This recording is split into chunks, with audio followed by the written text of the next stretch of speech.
And we're back. We are the Coalition, loud and proud, outrage porn-free, civilly disobedient media broadcasting live on the Worldwide Coalition Network here on the Go Local Live Broadcast Center. Here deep, deep, deep in the heart of the city we love, Providence, Rhode Island. 90 Way Boston Street. It's that time of the year, by the way, if you're downtown and it's a Friday night between 6 and 9, swing by the studio, make some faces.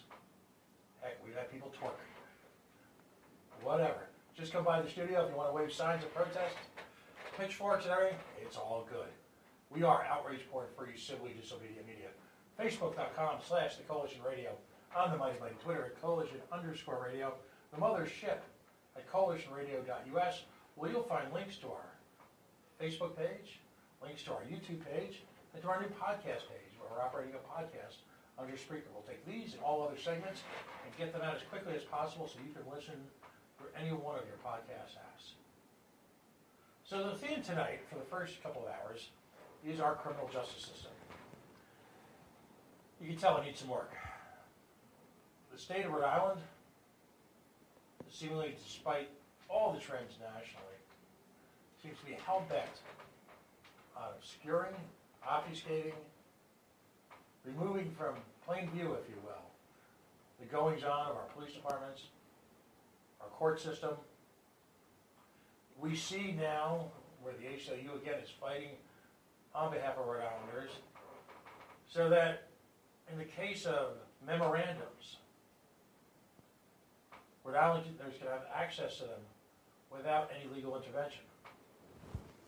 We see the ACLU fighting against the notion that we could have warrantless searches of the prescription medical database. We talked about in the first hour tonight the notion that you can be declared simply dead as, if you will, a tenant of the ACI, if in fact you are operating under a life sentence. It's astonishing. You know, I use the workhouse analogy a lot. Quite frankly, it's almost like in a throwback mood to the 18th century, and you have the poor houses in England. The next hour isn't going to make you feel any better, if that's what you're looking for. Dimitri Lyssikatos joins us really for the first time here at the Coalition. I've known him for a number of years now as a member of the civil liberties community surrounding particularly Pawtucket and the greater Pawtucket Providence area. He is one of the folks involved in something called the Rhode Island Accountability Project. And by the way, that is RIAccountabilityproject.com.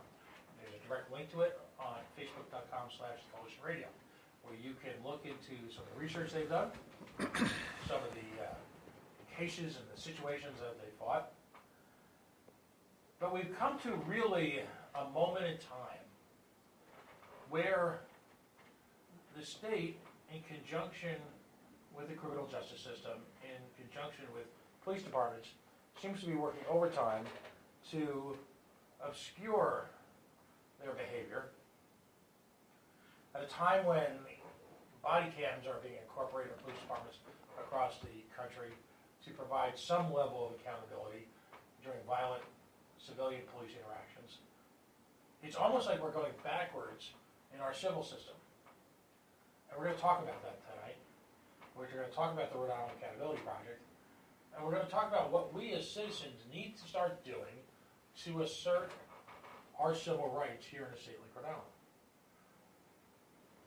Over the past few weeks, we've brought not just the ACLU on, now tonight the Rhode Island Accountability Project. We've brought folks on who are doing First Amendment audits. These aren't happening because folks have just decided to wake up and give people some grief. These are happening as a direct result of the behavior of individual members of our government, of our ruling class. If we don't take the lessons we've learned tonight and find some way to incorporate into all of our daily lives, not just the activists that you'll see routinely on this show, but to all of us, we all will suffer. Gradually, our civil rights will erode to the point of nothingness. We as a society can't simply wait for us to be the quote-unquote victim. We can't wait till it's our turn to suffer injustice. We can't wait until one of our family members is arrested on a front lawn of a private residence in Pawtucket, put into jail for an entire day without a reading of their rights, for behavior which was completely legal. Can't wait for that. Because if you do, it will simply be too late. Dimitri, welcome to the coalition for the first time. Thank you very much. Thank you, Pat. For coming on. It's been a long time. We've We've known each known other. there is a community of hard liberty activists in this state who work overtime. Because all of us, we work in the dreaded private sector here today. We work overtime to promote liberty for all. And you folks at Pawtucket have been on the forefront of that for a number of years. And I just give you guys all the credit in the world because, again, you have lives, jobs, responsibilities, businesses. This is something that you just don't have the luxury of kicking back and doing all day. The millionaire Bruce Wayne existed only in a comic book. Yeah. There are those amongst us who wear no capes, but manage to accomplish a lot of the same things in their own private time. First of all, give us a little bit of background about yourself and particularly the Accountability Project, how they came to be and what they've been involved in. I'm just your average guy, small business owner, city of Providence. Mm-hmm. Always been interested in civil liberties, libertarian style belief system. That's it basically. How I got into this was just basically a random, traffic stop, and it kind of snowballed into this movement. Yes. We were all at one point in time were operating under peaceful lives where we went home and watched TV. Right, exactly. And something triggers you, yes. I was triggered. And we joined bowling leagues and Knights of Columbuses and went about our lives, and all of a sudden the hands of fate just sort of reached in, grabbed us by the scruff of the neck, and now to quote the immortal Godfather 2, we try to get out, let's get back in. So what happened in this traffic stop? It was a basic traffic stop for an inspection sticker. Actually, that wasn't even valid. The car was registered in Maine, so that was, but they pulled us over, and, the police officer came, I was a passenger, came to my side of the vehicle, and demanded my ID. And there was somebody in the back seat, too. I looked right at him, and I was looking at the situation, and being a civil libertarian, I said to him, I said, listen, I don't have a problem giving you my ID, but you need to give me some reasonable suspicion to believe that I'm involved in criminal activity. This is an inspection sticker you pulled us over for. And I know how the fishing expeditions work. This is a way for law enforcement to get incidental arrests. Right. They demand ID from everybody in the car, and they hope to catch a warrant or, this is how it works. So I refused. He pulled a tantrum, basically flipped out. You're going to be one of these guys, get out of the car, put me on the sidewalk, decided he was going to search the whole vehicle. And at the same time threatening me, if I find something in the car, it's going to be yours. At the end of this incident, I was just so aggravated that I wanted to file a complaint against him. And to top this off, he was training a rookie at the time, which really bothered me. Yeah. Now, here he is, supposed to be setting an example for protecting civil liberties, yet he's, basically acting like a tyrant and teaching this young female officer, the ropes, per se. Training day. Yes. So I put a complaint in. I emailed back asking how it was going. I finally got a response that said it was unfounded. So I proceeded to ask some more questions. I wanted to get a copy of it. They would refuse to give me a copy of the report under privacy issues. And I responded back. Now, at this point, I was talking between the safety administrator and the mayor in Pawtucket. And they wouldn't release the report. I ended up doing some research, ended up studying the Access to Public Records Act a little bit. And this is where the co-founder, Lynn Farinelli, came in. I met her online. She had also had some problems in Pawtucket. Her son was involved in a apparent suicide, and the police botched up the whole investigation. And sadly, she may never get the answers that she deserves because the investigation was so badly botched. Wonderful. And she's a brilliant lady, let me tell you. This lady's a pit bull. And yet, the weight Yeah, Just the sheer tragic weight on her every single day. yeah. I can't blame her. I don't know how you don't carry that torch forever. And the problem is, Child. the way the investigation went down, she may never get the answers because of the way it was handled. There may have been somebody there at the time, but you can't go back and investigate that because now he's lawyered up, and it just turned into a mess for her. Right. So, you guys found an organization. Yeah, we studied the law, basically figured out, we studied the Access to Public Records Act, and we saw how the Dare case had gotten internal affairs reports, by asking for them in a batch. Right. And this was, a legal case that they had won, I think, back in 1985. Right.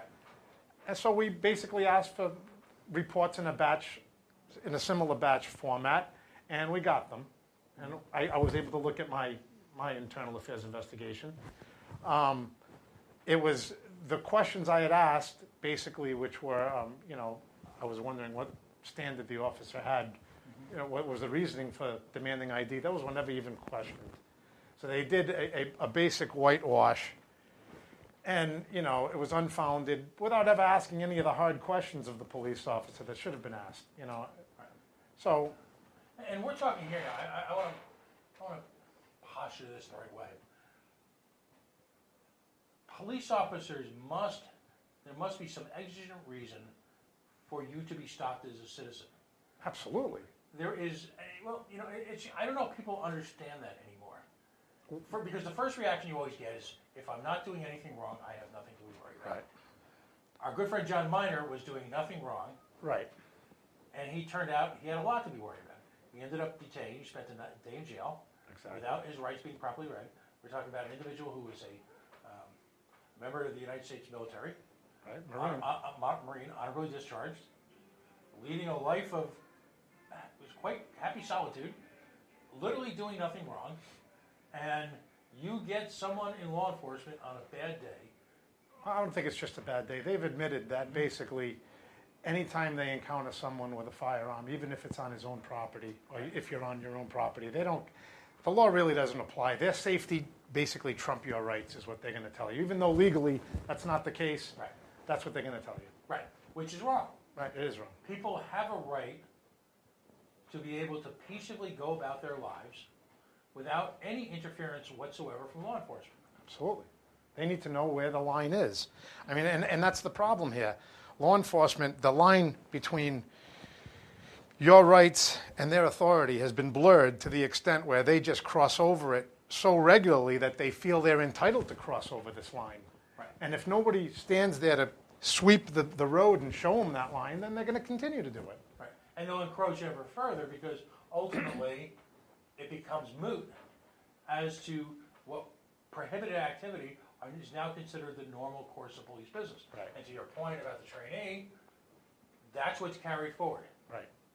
And you're right, I don't think anyone in this room or anyone in any conversation you and I have been involved in wants to see law enforcement officers being placed in a position of danger at any Right. level. No one wants that, no one's advocating for that, but at the same time, your rights as an individual, whether it be your rights to carry a weapon, whether it be your rights to engage in free speech or freedom of association, whether it be your right to simply exist on a city street. Folks talk about the flag as being the centerpiece of our American nation, our culture. No, that's as important as a flag is. The flag is a symbol. The centerpiece of our American society is to be able to engage in peaceful interference without the interference of the government. End of story. Absolutely. There's absolutely. Unfortunately, most people don't understand this. Well, there you go, and which is why Americans are increasingly allowing law enforcement to just have their way with them. Again, fishing trips. It's interesting. We had a guest on just last week, and we'll get that podcast out this week and talk about the necessity for civics education as part of the graduation requirement for a Rhode Island education, high school degree. Do you think we need a civics education in this state at this point? Absolutely. In your opinion, having worked a lot of the same trails as I have, if you were to ask people what their rights are, when stopped by law enforcement, do you think any of them have any clue? I think it's gaining ground a little bit. I think people are becoming more aware, but most people know. They're going to simply do the right thing for Officer Friendly. They're going to do whatever he says. Right. Because they're conditioned to believe. And there's a fear factor there too, the intimidation, the fear that they portray, Right. purposely portray. I think unfortunately, they don't need to do that, but think they do it. There's a little bit of an ego.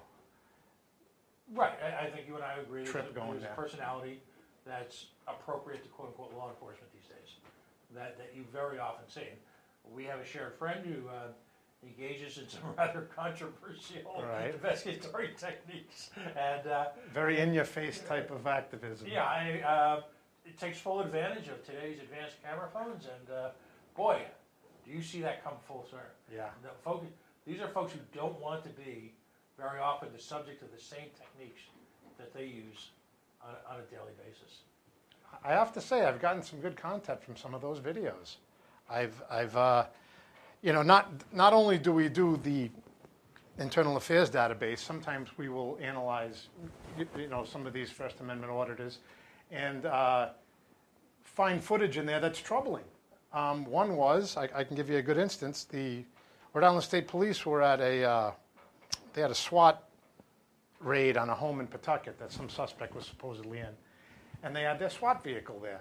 The SWAT vehicle had a Punisher logo plaque, big plaque on the front of the SWAT vehicle. Mm-hmm. Now, the Punisher logo is basically a vigilante symbol. It's a symbol of judge, jury, and executioner. Mm-hmm. Totally inappropriate to be on a law enforcement vehicle, in my opinion. Right. I submitted a complaint to the Rhode Island State Police with a picture of that, and they responded back to me that it was founded and it's been handled. Mm-hmm. So somebody went out of their way to do that and put that on the Rhode Island State Police vehicle, which is problematic. And that goes to show the mentality of whoever did that. You know what I mean? It's like, what are you thinking? Well, what you're thinking is that you've got this sort of cowboy, there's this heroic edge. So you going in, busting in doors, and very often for use of a pharmaceutical or a medical device or drug, which quite frankly, very often, more often than not, is a victimless crime anyway. I even hate the term victimless crime. It's simply not criminality. What we've done is become full cycle in this country. Not only are we willing to allow law enforcement to have these extra legal rights of interrogation, of investigation, of intrusiveness, we are also constantly redefining what, according to your natural rights, are fully legal behaviors to become the subject of criminality. Mm-hmm. So what you've got is you've got this double-edged sword, you've got this pincer movement. We're going to continue to enable this military-like legal law enforcement community, and at the same time, we're going to create more and more targets for them to go after. And we're shocked when ordinary citizens then become the subject of this prison pipeline, where all of a sudden they wake up one day and they find themselves doing nothing wrong, yet somehow. Well, I mean, with the amount of laws on the books today, everybody's a criminal. I think somebody did a video, there's been a study that's done online about how many crimes you break during the week without even knowing. And I think the guy averages 3 felonies a week. Right. So now, basically, we're all criminals, and it all depends on how bad the state wants to scrutinize you to put you in prison. Because there's so many laws in the books that everybody's a criminal. All they have to do is scrutinize you deeply enough, and there you go. There's another criminal. If they need to take you out, they scrutinize you enough, and there you go. Right. And as legal remedies, in their terms, not mine, have extended into things like civil asset forfeiture, into things like civil revocation of civil rights, licenses, professional licenses, property rights, all of that, as that has extended itself into that, then the ramifications for the individual, because very often the individual is left alone to sort of fight the man on himself, are staggering. I mean, are life-changing, literally life-changing. Take a moment here. We've got Beacon Shipping and Logistics is one of our sponsors tonight. BeaconShippingandLogistics.com. Imagine, if you will, a worldwide shipper of automobiles, based right here in Little Warwick, Rhode Island, dealing with manufacturers, international dealers, international sales forums like eBay and Amazon. And you've got the ability to use them locally for your own personal car and your own personal transportation. It's great stuff. Beacon Shipping Logistics, 1-855-3-SHIP-IT, based right here in Warwick, fully insured with a owned as well as brokered outreach that covers literally the planet. So, as we always say, if you've got that car that you purchased on eBay, you've got Aunt Sally's car that you're going to use for your daughter's college education out at USC, assuming you have the money to buy your way into it, all right? Then Beacon Shipping and Logistics is, in fact, the solution. Accountability, insurability, performance, professionalism, and safety. Everything you need when you're talking about one of the most expensive physical assets you own. You or a member of your family's personal automobile. BeaconShippingAndLogistics.com, the original advertiser here, the original. As we celebrate our 5th anniversary, Beacon Shipping Logistics has been with us the entire way. And again, as I mentioned in the first hour when I was talking about the Uphold Bottling Works, imagine a local company willing to support a show that talks about topics like these. They deserve your support. Absolutely. So please, 1-855-3-SHIP-IT.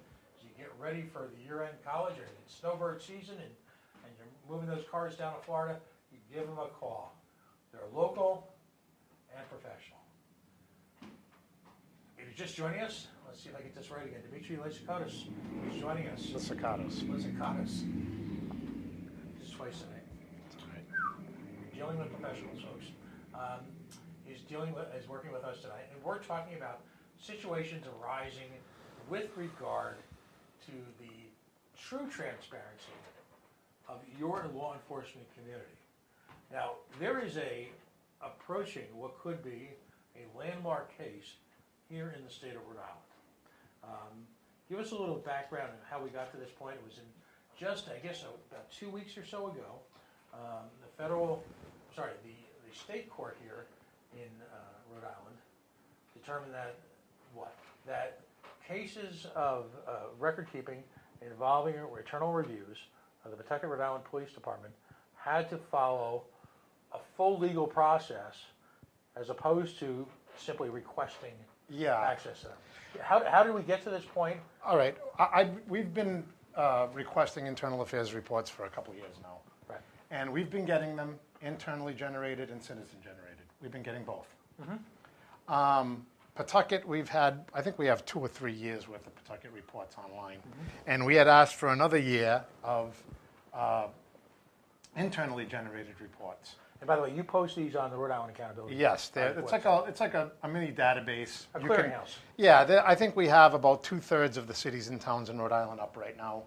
And by the way, this can be, it's a fascinating study because I can remember a couple of years ago we had a situation, we alluded to it in the first segment, we're talking about John Minor's situation where the police officer intervening, if you will, and I'm using that term loosely, and Mr. Minor's thoroughly illegal possession of a handgun on his own private property. He had all the appropriate paperwork. It was stored. It was not used in a threatening manner.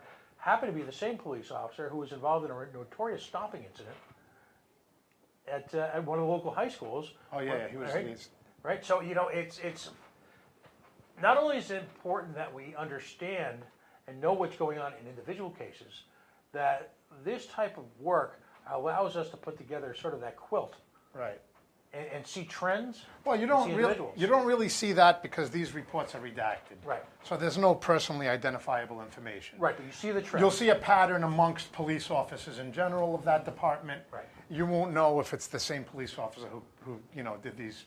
If there's 2 different incidents, you won't know.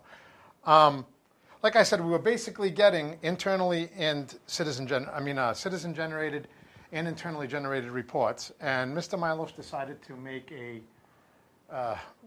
argument that internally generated reports somehow have a special privacy right, and he was denying them from now on. So he denied the request. Now he's the city solicitor, right? He denied them. I thought that was outrageous. We'd been getting them all along. I get them from other police. I just got a batch from the Rhode Island State Police yesterday that have them. So this is after the ruling. I'm still getting them. Right. And by the way, no harm has come to any police officer. No, these are redacted. No one is being targeted. this is surely the rights of the individual citizen to understand the behavioral patterns of their police department. Right, that's the only reason we put the website together is so people could go look, in their city and town and see how the reports are handled in their particular department. And then you make your own decision whether you think they're doing a good job. That's not for me to decide. That's for you to decide. You're the taxpayer in your community. You look at the reports. Right, and I should say, the citizen watchdog is a sacred position in our body of government, if you will. The right and the ability of a group of citizens who are outside of the established government to look into and have a clear vision as to what's happening in the government is the first and primary defense against out of control. Of course. How do you have any faith in the integrity of the system if you can't see what's going on? Right. It's ridiculous. It's ludicrous to believe otherwise. And on a basic level, how can you expect the rogue element to behave in a decent, civilized manner if they have nothing to fear? Right. Secrecy is a petri dish for corruption. Right. I mean, it's so a breeding ground. So at the time this happened, I remember everyone just kind of stood back. So what was the logic from Pawtucket City Hall? What was the? Well, I don't think they really. Basically, when I was denied these reports, we went to court recently, and when we went to originally we were denied all the reports. When we got to court, the union lawyer, I believe his name is Mr. Penza, and Mr. Callahan, who's the lawyer for the trust for the city,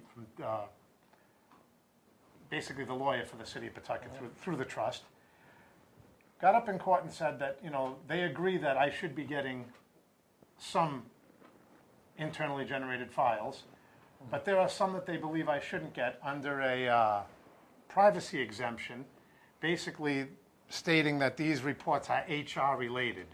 And they went on to explain that some of these reports may be an officer with a uniform violation or an officer with a haircut violation. And that's a ridiculous argument because you can't honestly be worried about those reports once they're redacted. Once they're redacted, you don't know who the officer is. It's not really, there's no privacy issue there. But Judge Long bought into it. And, I really couldn't understand. I don't know what's going on, in her mind. Maybe she's trying to pass the buck, didn't want to deal with it, doesn't want to, be responsible for the one that, for the person that releases these. Maybe she feels law enforcement will look down on her. I don't know. Was there any intervention from the police unions? Yes. One of the attorneys there was Mr. Penza, who's the FOP lawyer. Okay. He was the one that made the statements basically saying that, this could be a haircut violation. Let's be serious. We know you're not worried about a haircut violation. Right. We know you're worried about maybe exposing. There must be something in these reports, there's a year worth, that is disturbing to them, and they don't want to release. Is any of this fall under the quote-unquote policeman's Bill of Rights? No, not as far as I'm concerned. This would strictly be the APRA law. There's an exemption there for personnel files. So that's what they're basically claiming, that some of these reports may be personnel files, and they would like the judge to do an in-camera review. Now, if we allow, this is a ridiculous argument, because first of all, once they're redacted, it doesn't matter. Right. They're not personally identifiable anymore. So, and the judge, she didn't really look at that. But once, I lost my train of thought for a minute. Once these reports are released, there's no problem. It baffles me, Unless you've got, and here's the problem. In the state of Rhode Island, you've got situations on a couple of different levels. First of all, you've got this, and sadly, it all seems to come out of Pawtucket. The former State's Attorney General, who is Mr. Kilmartin, had propagated this notion, which is being followed and backed up disappointingly by the current State's Attorney General, that memorandums were effectively generated by quasis in different parts of governments are somehow now protected material. Yes. Similar to the argument they're using with me, somewhat similar. Right.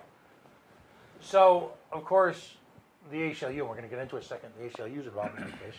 Of course, the ACL goes batshit crazy, as they should, and rile up the citizenry. The problem is that there's a belief now, I'm convinced, by government, that if you just simply bull forward, I guess the old cliche of asking for forgiveness instead of permission, and just see what you can get away with. Draw another analogy completely unrelated to this. There is a provision in the Rhode Island State Constitution that if you increase or incorporate new forms of gaming, there is supposed to be a vote. Pretty straightforward. Most legitimate constitutional experts will agree that the state has violated this with this gaming, the sports gaming. But if no one is there to fight it, as in the case of you and Stephen Brown, or our prior guest and, well, shockingly, Stephen Brown, if no one fights it, then it just becomes established behavior. Right. And that's the new government. Whereas there was a time in our not so distant past where if someone in government engaged in some egregious behavior, they resigned, often in disgrace. Now, and it's funny, I'll trace this back to the Clinton days. Remember, everybody remembers Gary Hart, right? He got caught with the girl in the monkey business boat, and when he was running for president, he was admonished and humiliated, and he did the right thing, as they used to say. Bill Clinton worked through it. Definition of the word is. Right. And so I'm convinced now that the MO, when you see this with Raimondo, you see this with our legislature, push forward with your agenda, pass your agenda until someone says no, and then force them to use the legal system in order to turn around the results. And in some cases, you'll have warriors like yourself and your organization fighting on behalf of your constant review of internal affairs reports. In some cases, you'll have the attorney who is just with us, Attorney Dale, who is fighting nobly on behalf of, I'll tell you, talk about an unpopular minority, prisoners with life sentences. You know, you're not going to have people lining up to vouch for them, right? Unless you have someone opposed, and that's the scariest part of today's government, which is why I don't believe you have to be a conspiracy theorist anymore to fear what happens when our gun rights are taken away, and what happens when our Fourth Amendment rights are taken away, what happens when our First Amendment rights are abridged, because there's a clear pattern of government taking us on at every single level, playing, I'll call it a civil rights whack-a-mole, to see what they can get away with. And they're winning. And by and large, they are winning. So at a certain point, at a certain point, they'll lose a couple, but they'll come right back. Well, they have the. It's a war of attrition. Yeah, they have the tools to be able to fight this much better than we do. Oh, they've got a paid legal team of lawyers, right, that we pay for. They've got. I mean, they make the rules. Yeah, and they're all on the same team. Let's get this straight. Right. Judge Long, the union lawyer, and Callahan, and the Pawtucket Police are all on one team, and the citizenry is on the other team. Right. I'm Before sorry they to say. and before they had Kilmartin and Kilmartin was a Pawtucket Police captain. Right. He went to law school on Rhode Island taxpayers' dime. And this is the guy who did everything he could to spread reefer madness throughout the state. Kilmartin, legally, was an abomination. You know, from the bunker down in Florida, right? I mean, as funny as it seems, it's not. It's crazy. Because you've got a pattern of behavior here, which is why it's so important for individuals who have got the cojones, quite frankly, to fight it, and why it's so critically important that individual Rhode Islanders who may not be in the line of fire to understand and support those that are, because eventually it will be, if there's a theme for tonight, it's that eventually it will be your turn. Right. No one, Jim Morrison said it best, no one gets out alive. And it's a creeping death, and people don't, they think it's not going to happen to me. It's going to happen to you. It's eventually going to happen to you. Exactly. And it may not be you, it may be your family member. Yeah. It may be someone you work with. The police, again, we talk about the prescription medical database.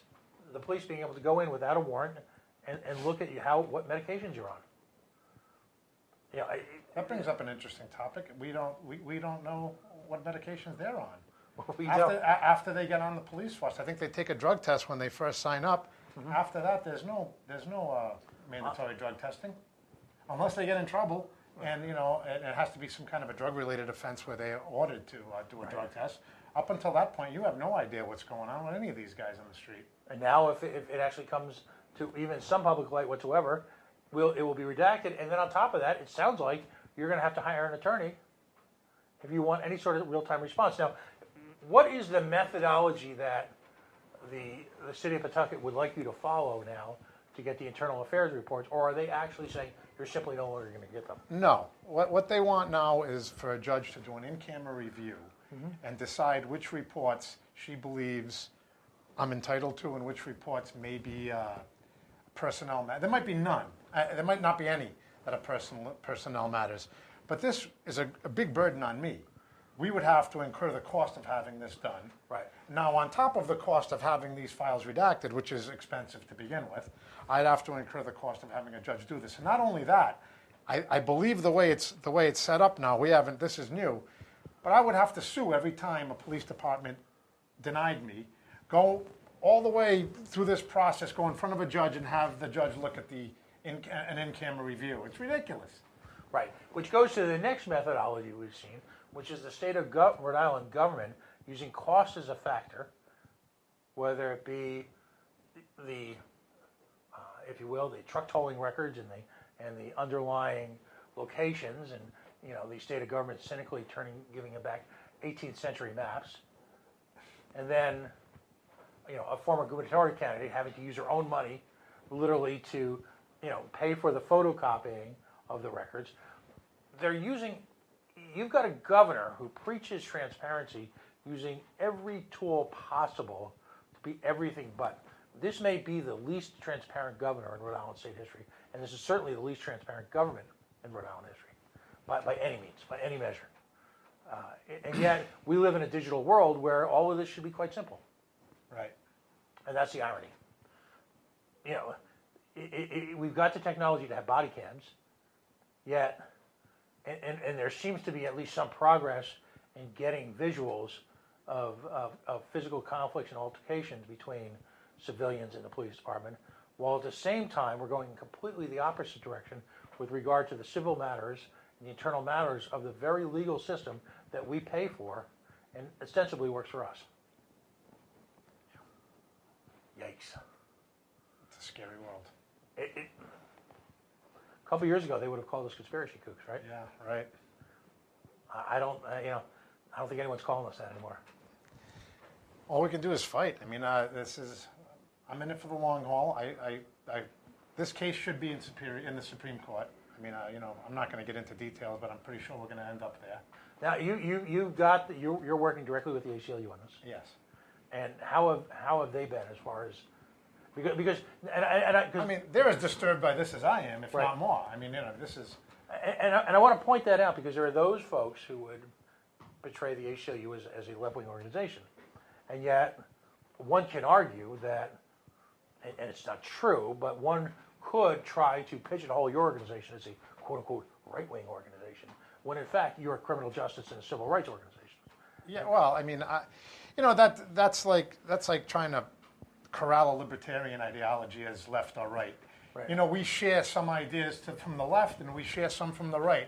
You could go back and forth depending on the topic. We pick out the ones that are right. That's right, exactly. We stand up for what we believe in principle. Right. And whether that be something on the left, and I agree with it, all right, that's fine. I'm not going to be a hypocrite. Mm-hmm. Well, you're not. Right. I mean, the key. I'll try not to be. You know what I mean? No, but you're not. And again, all of these activist organizations that we've had on, yours, a variety of the legal attorneys, some of the political organizations, are literally looking beyond political implications per se and are focused like lasers on the civil liberties implications of these issues.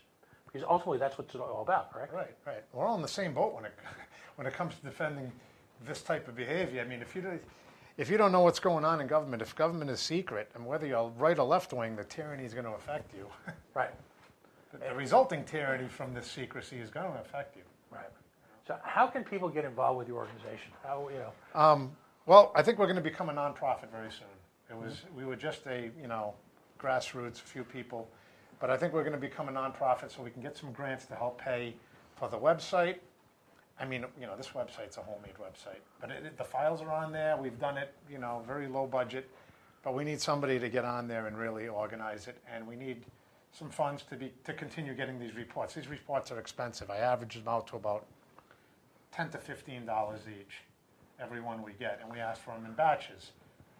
And it can get and there's no logic with some of these departments. Some departments will be $30 a report, some will be $8, some will be $15. There's no logic to the whole system. It's whatever money they need that way. Yeah, or how bad they want to hide the information so they can, give you a more exorbitant price. Maybe, I don't know. I can't figure it out. Well, there is. I mean, when you've got civil rights and civil liberties being run as individual fiefdoms by local warlords, That's exactly. Right. That's essentially what you have Yes. here. And in the state of Rhode Island, whether it be concealed carry rights, whether it be, in your case, access to public records, whether it be, name the cause, each town consider themselves to be their own fiefdom, their own rules, their own expenses. Some of them are fair, some of them, quite frankly, are outrageous. Right. And you're right, it just depends on the local attitude and the currency. The administration sometimes. Some administrations are a little bit more open than others. I've encountered that. Do you have anybody you want to compliment? This is early on now. I haven't requested any files from them in quite a while. But when Socket, they did the best job of redacting the files. They redacted them in a way where they gave me a little key. Number 1 was a person's name. Number 2 was a place. So you could read the narrative clearly. Right. Some of these departments just black out so much that you have, it's very difficult to read a narrative. Mm-hmm. And you should be able to understand from this report, once it's redacted, the basics of what happened. Some make that difficult, some don't. When Socket did a great job, they gave me a little key, and maybe I'll ask for some more reports from them. They have a new administration now, since this was a few years ago.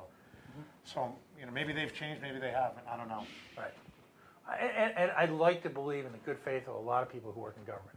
There are a lot of folks who are just simply there to do a good job on behalf of their local community. But when politics interfere with the criminal justice system, and on every single level in this state, and I'm going to editorialize, this is me saying this, not the yes, but when the state of police in this state have become, I believe, politically compromised, then we're in trouble, because there aren't many honest, virtuous law enforcement communities left in the state. There's a political angle seemingly everywhere. Everywhere, yeah. I agree with that. Unfortunately, I do see a lot of politics in policing. Mm-hmm. All right. So give us a website and give us, again, you can't really comment on the case going forward. The strategies, everything will evolve over time. Once they become public, we'll be happy to report on them. I'd love to have you here anytime. You qualify under what I call the knock on the window rule. You got something you don't even got to call. Just knock on the door. All right? Give the little smiley wave. Wave at the window. And I got to compliment you. You've done a great job as Libertarian Party chairman, and put a great face on a great idea. These are desperate times, my friend. And everybody, I would invite everybody to participate in any one of the organizations that we've talked about tonight, because people get exhausted. There's a whole lot of folks who are real warriors who are carrying a lot of the burden right now. And, folks, we all benefit from that. I keep us apprised of your 501c3 status, because, quite frankly, every Rhode Islander needs to kick in a few bucks if, in fact, you're doing nothing less than protecting their civil liberties. And I believe that everyone should join the ACLU. Yeah. The amount of money that they ask for. Yeah, I joined a few years back. Right. And the services they provide are nothing less than astonishing. Steve Brown's a great guy. He's been awesome to me. This is the guy, again, we talked about it in the first segment. This is the guy who shows up. Yeah. Works hard. No, and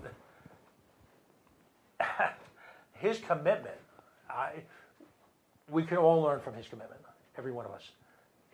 When you see someone up there repeatedly 10, 11 o'clock at night, all year round, with cogent, on-point testimony on literally thousands of bills, just knocking it out of the park every single time. I have never seen him unprepared, and I have never seen him ill-equipped to tackle literally an incredible range of legislative subjects. There are times I walk in there with my own opinion, and I listen to him, and I'm like, all right, glad he went first. That's all I can say. Glad he went first. Well, again, thank you so much for joining us. Thank you, Pat. Don't be a stranger, buddy. Thank you. All right, so give us a website one more time. Rhode Island Accountability Project.com.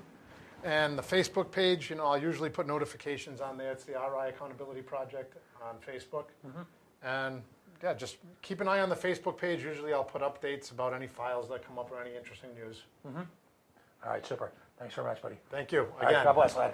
Okay, folks, we're going to take a very quick break. We're going to have a quick call in from Brenda Jacob. She's going to be talking to us about